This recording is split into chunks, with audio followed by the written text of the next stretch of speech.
Matter of fact, the company commander of my training company, he said, "But have you been in service before?" I said, "No." He said, "Well, how come you're so much ahead of these guys on rifle drill?" I don't know. I said, "I don't know. I never, hardly ever even went hunting. Because I never had a shotgun. Mm-hmm. I had one, but Dad gave it to me for my 17th birthday, and that was a used one that he'd got at a farm sale he was selling." Mm-hmm. I was going to ask if you'd been around guns much before the military. No. So, do you remember the first time you came home after basic? That was at the end of basic training. I got a 14-day delay en route. So you take the train up here? Yeah. Train to Cincinnati and then into Indianapolis, and then a bus from Indianapolis to Royal Center. And your mom cook you a big meal when you got home? No, I got home at midnight. And then she gave me hell. "Why did you let us know you're coming?" I thought you were going to say that she had a big spread all set out for you. No, she was a good cook. She had cooked professionally. She had cooked at Saugatuck up in Michigan summer. So then you went back for more training after basic? No, I went to Fort Meade, Maryland. Fort Meade, Maryland. And I got a little training there, but very little. And then on up to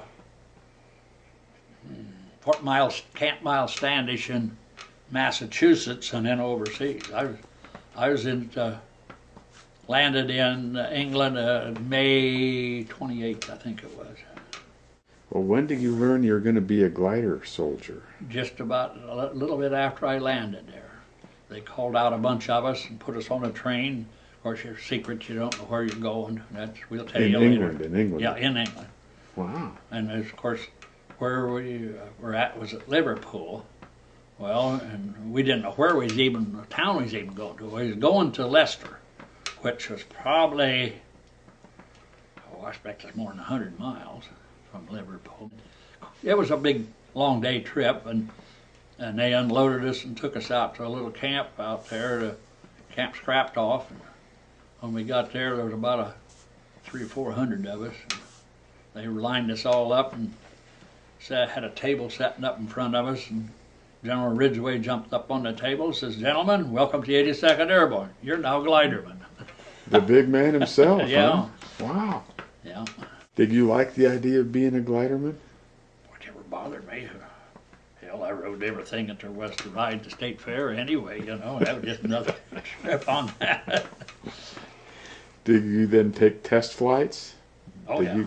I was after the 1st of June when we got to Scraptoff. And a bunch of going to Normandy had already left the camp. Oh. They was in what they called the marshalling area where they took off from. And we were considered part of the regiment, and I have a battle star for Normandy, but I didn't go to Normandy. But we'd run glider test runs and run problems away from the glider there on the airfield and whatnot. And learn to lash and load, which is your biggest thing when you're doing a glider. You get all that stuff fast so it don't fly around when you make a funny landing. Was there such a thing as a good or a bad gliderman? Well, there were some guys that didn't like it, and we had guys that got airsick, you know. You wouldn't want to be next to one of those, would you? Well, the ones that had been to Normandy knew they were getting airsick, so they had their number 10 coffee can that they throwed up in.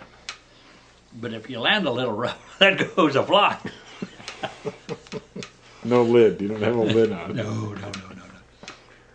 No, you're supposed to hang on to it. Well, did it take anything different to be a good glider soldier than just a regular soldier? Guts. Yeah. They say that's what the G stood for on the pilot's badge. On the pilot's badge, yeah. It wasn't glider, it was really guts is what it stood for. And you see, those guys had to have guts. They rode up front.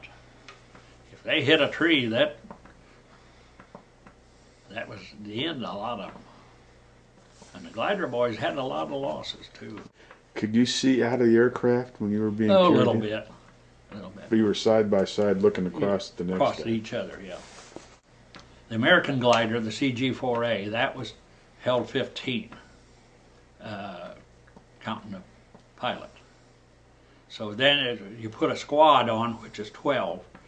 Then you had maybe an officer, you might have had another higher non-com, tech sergeant or something that I was. think I would have wanted a chaplain.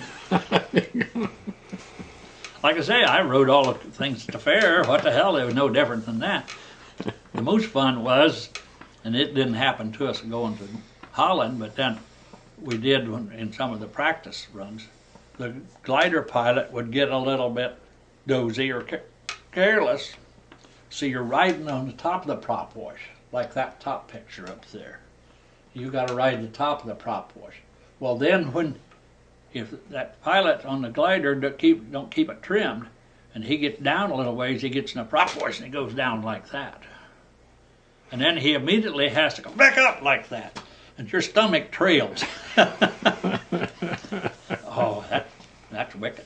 Yeah. Well, how many landings do you figure you made? Battle landing, just one.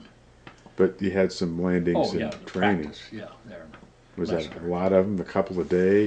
Yeah, a couple of days, generally maybe 3 days a week. Because, see, they had to pull tow planes off of the line, you know, that had other work. They'd pull them in, all this around. I'm guessing the idea, once you landed, was to get the heck out of that airplane right away. Yeah, and you had to see the paratroopers, they drop out a stick. There's 24 paratroopers on C-47. 12 of them go out, and then 12 more go out. And they're kind of a little break in between. Well, they scatter them for half, 3/4 of a mile.